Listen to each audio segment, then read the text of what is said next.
न बाहिर गएर घुम्न सकेको छ त्यो पैसा त्यत्तिकै कुएर जान्छ त्यो स्विस ब्याङ्क त्यो मरेपछि त्यो स्विस ब्याङ्कै हुन्छ अब अहिले तपाईँको नेताहरू जुन हुन्छ नि नेताहरू सधैँ पावरमा बसिराख्न खोज्छन् नि किन हो थाहा छ तपाईँलाई माया ह्यान्डल गर्न सक्नु पर्यो हेट ह्यान्डल गर्न सक्नु पर्यो सबै चिज किनभने कसैलाई उल्लु बनाउँदै हुनुहुन्छ भने त्यो हुँदैन फेरि उल्लु बनाउन सकिँदैन कि सधैँ मान्छेले तपाईँ साँच्चीकै असल हुनु पर्यो अनि बल्ल त्यो प्रभाव हुन्छ क्या उसलाई अपग्रेड गर्नै सकेको छैन होइन तपाईँको स्कुलतिर ध्यान छैन नेताहरूको 365 दिनमा तपाईँले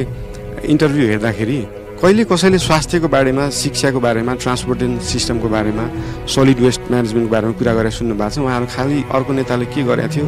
म चाहिँ अब यस्तरी गर्छु होइन मैले चाहिँ यो भनेको थिएँ उसले त्यो भनेको थियो भन्ने बाहेक केही पनि सुनिँदैन भनेको विकासको कुरा गऱ्यो भने त साँच्चै काम गर्नु पर्थ्यो होला नि त तर उनीहरू त्यो डिबेटमा मात्रै बस्दिन्छन् एकले अर्कालाई गाली गर्ने मात्रै बस्दिन्छन्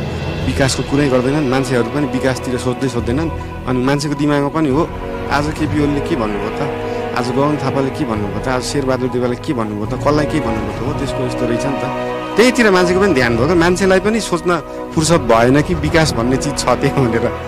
त्यो बारेमा कुरै कसैले ननिकालेपछि त त्यो कुराहरू नगरिदिने भयो नि त कसैले पनि माया ह्यान्डल गर्न सक्नु पऱ्यो हेट ह्यान्डल गर्न सक्नु पऱ्यो सबै चिज किनभने कोही मान्छेले तपाईँलाई हेट गर्छ भने नबुझेर हो नि त होइन त्यो मान्छेलाई बुझाउन नसकेको पनि हुन्छ कहिलेकाहीँ चाहिँ मसँग यति रिसाएर कोही कोही मान्छे आउँछन् अनि त्यो कुरा हुन्छ ल बस्नु नि त अनि चर्केर यो सानो बोल्दा पनि मैले सुन्छु भनेर अनि त्यो कुरा सुरु गरिसकेर तपाईँ चाहिँ यो कुरामा झुक्किनु भएको थियो यो कुरा चाहिँ तपाईँ गलत बुझाइरहेछ भनेर मजाले 20 मिनट बुझाएर जसले पनि बुझ्छ कस्तो कस्तो हेडरहरूलाई पनि बुझाएर पठाउन सकिन्छ किनभने त्यो तपाईँको मनमा पनि फेरि त्यो हुनु पऱ्यो नि तपाईँले कसैलाई उल्लु बनाउँदै हुनुहुन्छ भने त्यो हुँदैन